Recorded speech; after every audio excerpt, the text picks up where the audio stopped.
Hi, I'm Ryan with eBikeaholic. If you're looking for the latest on e-bike tech, make sure you subscribe.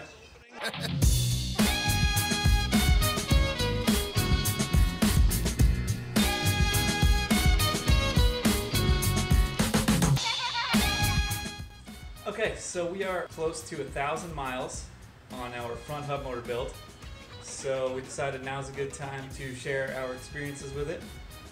We'll start by taking a look at the motor specs, battery specs, why we chose this style of bike as a donor bike, and then get into some of the upgrades and accessories that we added to the bike. This is the Performance front wheel kit. It is a 500 watt nominally rated, internally geared, brushless front hub motor. The kit includes a torque arm and it is disc brake compatible. The benefit to a geared hub motor over a direct drive hub motor is that when the motor is not engaged, it is able to spin freely, as opposed to a direct drive motor always will give you some drag when you're not actually engaging the motor. The controller is set to put out a maximum of 21 amps with a 48 volt battery pack that is a maximum of 1,008 watts. The maximum RPM on this setup is 320 at 48 volts. Gives a maximum output of 84 Newton meters of torque, which is about half of the BBSHD. If you haven't already watched our BBSHD build review, make sure you watch that. So comparing this motor, it certainly is not as torquey. It doesn't quite get the maximum speed. I don't think you'd want too much more torque. At 84 Newton meters, sometimes at full power the wheel will spin out. I just recently blew out the front tire. The fastest I've been able to get full pedal assist on this build was about 36 miles per hour. I do think that has somewhat to do with the gearing on the bike. The highest gearing gives a gain ratio of 5.8, and so at full pedal assist, 1,008 watts, generally I will be ghost pedaling and cannot maintain cadence, and therefore my legs are no longer contributing to the power and speed of the bike. I believe if I bump up my gearing ratio, I should be able to contribute more at high speeds. The motor itself weighs about 9.5 pounds, and including the controller, I would say it comes to roughly the same as the BBSHD. The BBSHD weighs about 13 pounds. As for the way the ride feels on a front hub motor versus a mid-drive, you definitely feel more of a pulling sensation rather than a push of a mid-drive. The only downside really is that the tire at higher power levels the wheel will spin out and the tire will lose some traction at the initial get-go. It definitely takes a little getting used to. You have a lot more weight at the front wheel. So the front wheel definitely has a heavier handling feel to it, but once you get used to it, it's actually quite nice. It gives a nice center balance. This is the same 48 volt, 14 amp hour battery pack that we've been using with our BBSHD kit, and it's about 2 years old and it's still going very strong. We get about 30 miles range, mostly using pedal assist level 3 out of 5, advanced smart charger, which allows you to charge 80%, 90%, or 100%. Majority of the time we keep it set to 80%, and we charge it at either 1 or 2 amps, which is nice, slow charging, it's much better for the longevity of the battery to only charge it to 80% to keep it topped off. Mounting the battery pack was basically the same as the BBSHD. This was a spare cradle that I had, and what you want to do is drill a hole into the aluminum part of this cradle. So you just have to unscrew those 4 screws, pop off the plastic cover, and drill a hole into there, which then gives you a mount to the water bottle bracket, as opposed to the way that this is designed is your water bottle bolts will go into the plastic only, which does not give it a very sturdy mount. Another thing to consider with the Highlong Shark battery pack is that it does require maintenance. If you can see on this one on the left side there, it's melted because what happened was the pins that connect to these, the females, were loose, and while riding would vibrate and created a short, which then melted the cradle. And what can happen in this case is it could melt the battery pack, basically weld it or fuse it, the battery pack to the cradle, and it'll malfunction. You'll get an error code.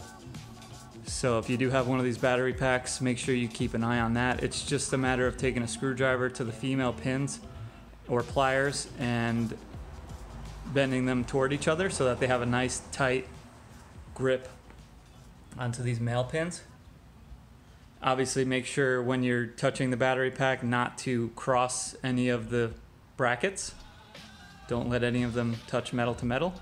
And the only other design flaw on this mount really is that there's these 2 little tabs right there that sort of lock the battery pack in place, and they get worn down. So what I did was I just put some glue on there, just kind of a resin hardener to rebuild them. I think a lot of hub motor sellers like to say that hub kits are very easy and quick to install. That's not always the case. In this case, the eyelets on the forks were too small to fit the axle. It was a quick release wheel originally on this bike, so I had to file down the eyelets, and I wanted to be very careful not to over grind them. I started with a hand file, which did not work at all, and then had to use a rotary tool with a grinding stone to grind it down.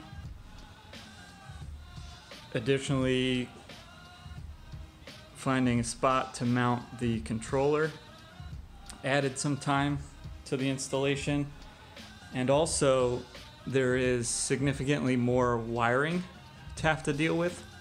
And what I've done on a previous build was I just took a triangle bag and I just stuffed all the wires into the bag.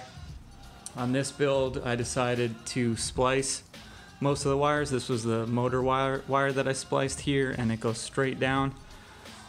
This is the 4-into-1 accessory cable, which I had originally spliced to the right size.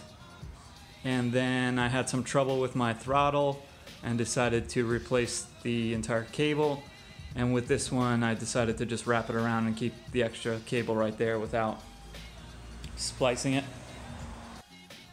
But overall, I really like the Highlong Shark battery pack because it mounts in a nice central low location. Definitely would not advise having your battery pack on the rear rack. It just kind of makes the bike feel wonky, and especially if you're carrying weight back there, you don't want to continue adding to that. The display is nice and simple, pretty straightforward. Right now it's set up to pedal assist level 3 out of 5. You can set it up to 9 levels of pedal assist. As you can see, the odometer shows only 734 miles, However, since this is a geared motor, it only counts the miles that the motor is actually running. So keep that in mind if you are buying a used hub motor bike. The display brackets are designed for a standard 1-inch handlebar. This one is 31.8, it's a little oversized. So all I had to do was just put a little zip ties where the bolts go in, and it's held up really well.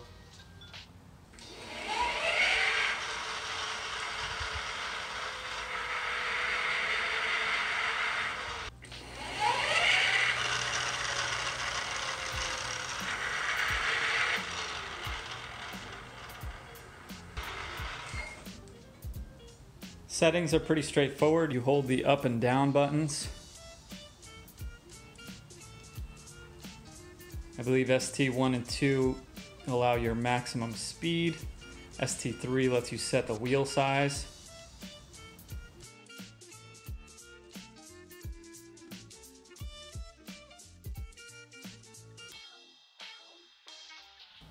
Five allows you to choose what type of battery. This is a 48 volt lithium ion. ST6 is the pedal assist levels, 1 through 5. ST7 is the maximum amount of amps. We have it set to 21. 25 would be your maximum. It originally came set to 22, and they released an email. The seller of the kit released an email that you could potentially melt your wiring if you go above 21, so they asked us to reprogram it to 21.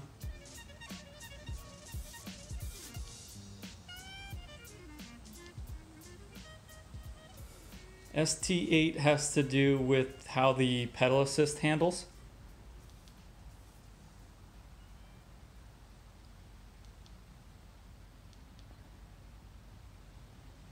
And the VO, I believe, tells the battery indicator how to measure how many volts you have. So at this marker here, that means you have 34.1 volts remaining.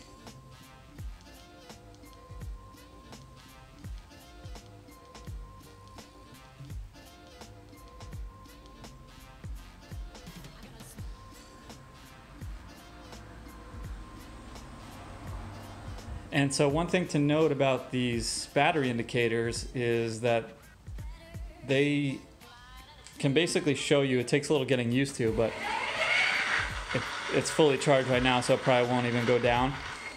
But you'll notice that, especially as the battery pack ages, the indicator will go down when you're riding really hard. If you're on level 5 climbing up a hill, or say you're just going throttle only, you'll notice the battery indicator will drop significantly. And that's called voltage sag. And then as you give it a break, it'll come back up and it'll let you know what your actual voltage is at. I decided not to use brake sensors since these are hydraulic Avid DB1, which work really well. I definitely recommend disc brakes over rim brakes. Hydraulic is a little bit better, requires a little more maintenance, but far superior stopping power. I just recently wore out the OEM disc brake pads, and so I'm trying the Cool Stop e-bike specific disc brake pads. And once I get some more miles on those, so far they feel great. Once I get some more miles on them, I will certainly do a video review on those. So the main thing that inspired us to create this build was with the BBSHD. We were having some drivetrain issues, and I noticed that I was hardly using any of the gears. I would stay in one of the highest gears, and it was so powerful that the chain kept skipping. And so I was just tired of having to deal with the drivetrain, and I really hate derailleurs. I used to ride fixed gear. I've always hated derailleurs. They're ugly and heavy and annoying to maintain. So I wanted to go with a belt drive IGH.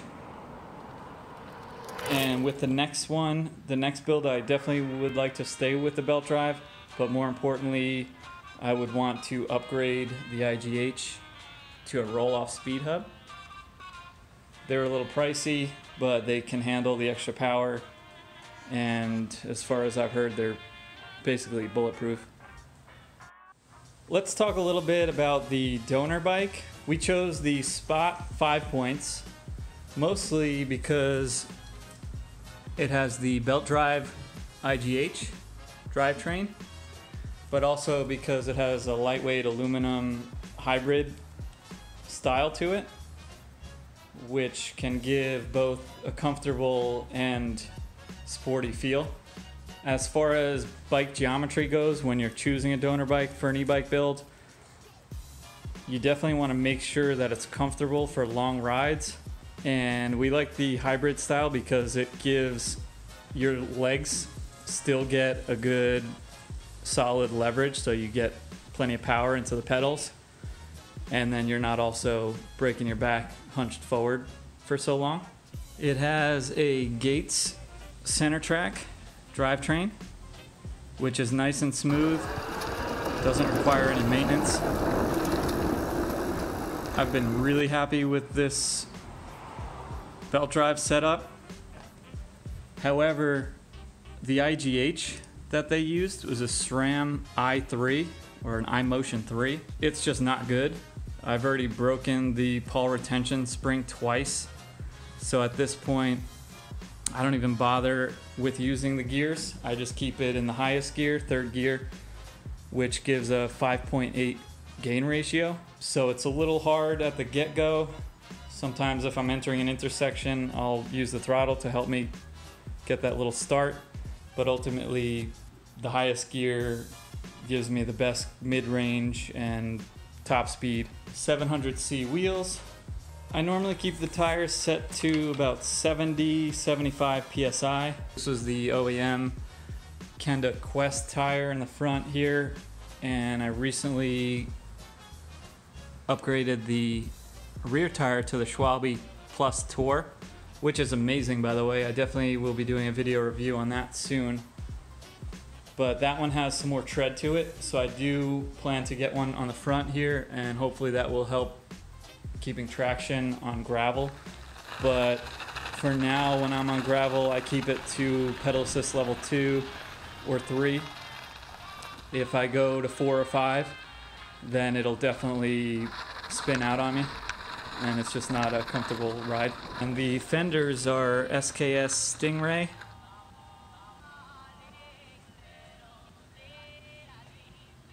Nice, sturdy, pretty simple to install. I had a little issue when I put this rack on here because it was pushing down on the top part, so you just have to adjust these bottom ones to kind of pull them in, which pushes up on the front part of the fender. But those are really happy. I mostly bought them because I like the way they look, and they help keep the mud and water from flying up at you if you're riding in wet conditions. Also keeps the gravel down. So to get that comfortable ride position, I added an outer due stem extender. Just raises your handlebar a little bit and gives you more of an upright, comfortable seat position. I added the Origin 8 Transit handlebars, and man, these things are amazing. They're so comfortable. I mean, just look at that. Combine that with the Ergon GP1 grips, it's just extremely comfortable. Having a solid mirror is really important. This is the CRG Arrow.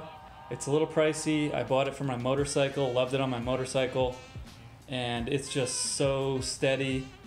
It has an excellent convex glass. I really can't say enough about this. I will do a full review of the mirror soon. It just plugs right in. You need an adapter, 7/8 of an inch, plugs right into the end of the handlebar.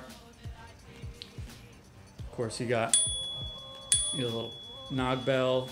This is the thumb throttle.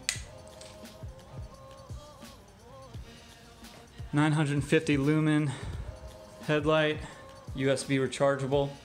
Definitely go rechargeable with your bike lights. The more you're riding, especially with an e-bike, you're going to be riding farther and longer, so you don't want to be dealing with having to swap out those coin batteries all the time. This actually was included. It's a nice little bike light that was included with the headlight, but as I said, it's got a coin battery, so I really just use that as a backup if for some reason I don't have any other rear lights on there. This is another USB rechargeable bike light. I've had it mounted on there with magnets. Right now it's just held on with zip ties. A little more permanent solution. This is the Blackburn Local Deluxe rear rack. Sunlight mesh basket. This thing is pretty awesome. I wasn't planning on keeping it on semi-permanently. It bolts off pretty easily with a drill. You just pop these 4 out and it's off. These are just some molly strap bags that I had laying around, which are really perfect. This one I used to hold a little 18650 power bank that I plug in to this USB LED light. It's a strip light, plugs right in. And then these 2 bags, this one I just keep available for whatever I need to grab and go, Gatorade or whatever. And this one I have a little first aid kit and a tool pack. Front rack here, this is the Sunlight Gold Tech that I added a little magnet bracket. I'll do a video on that soon. That I am using an old smartphone for a GPS tracker if it's stolen, or as a dash cam. This is just a basic bottle cage. Of course, I got a little frame pump for emergencies. Got my Kryptonite U-lock mounted to the rear rack here. This was the clip that came with it that is supposed to mount to maybe a 1-inch or top tube, some type of bar on the frame. However, it snapped on me, so I cut off the ring that goes around the bar and just zip tied it right up to the bracket here, and that's been working out really well. I like it back here. And this is a trailer hitch for my various trailers, like this guy. That's for my son. And these are a couple of my DIY trailer builds. I'll be doing a video soon on how to make these. This one I built out of a kid's BMX bike. It's an 18-inch wheel.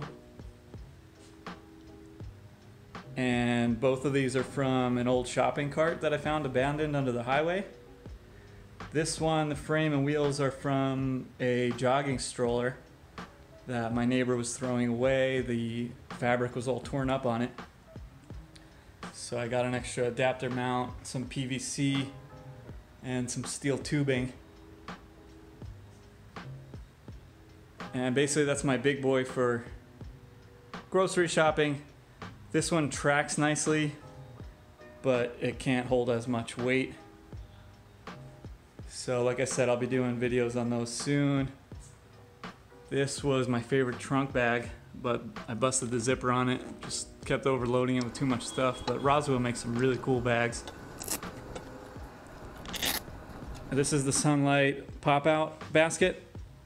And what I did was I used some curtain rod hooks and just bolted them right on, and now I can just hook that right onto my rack. I'll do a DIY on that soon. If you're in a city, definitely need a Kryptonite chain lock. I don't use that too often, but quick shout out to Kryptonite. They are awesome with their lifetime warranty. The key and lock just kind of got rusted out on me on my original one that I bought maybe 6 years ago, 7 years ago. Longer than that, actually. It's probably about 8 years ago. And I had to send them pictures of my old one, and they just sent me a new one. No questions asked.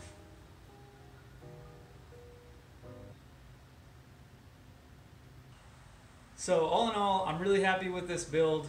It's been great for commuting, taking a ride downtown, going food shopping, anything that I can think of really that I want to do with it.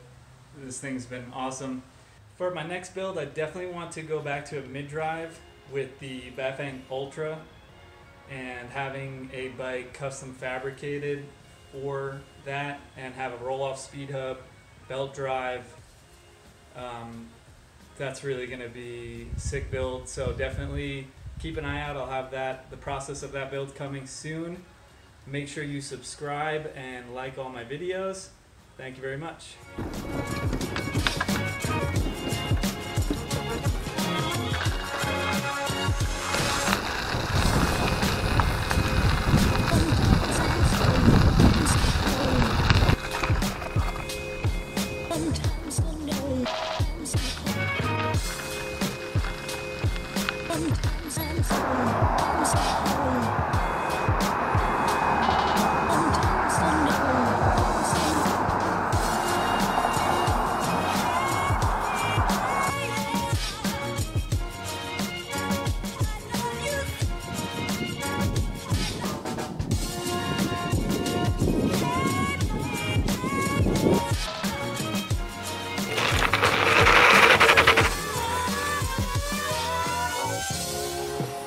And becoming the best at it and mastering myself and seeing what I have within me. If you decide to drop your buckets where you are and develop your gifts, I grant you, you'll never ever be without. I grant you that your gifts will take you places that will literally amaze you.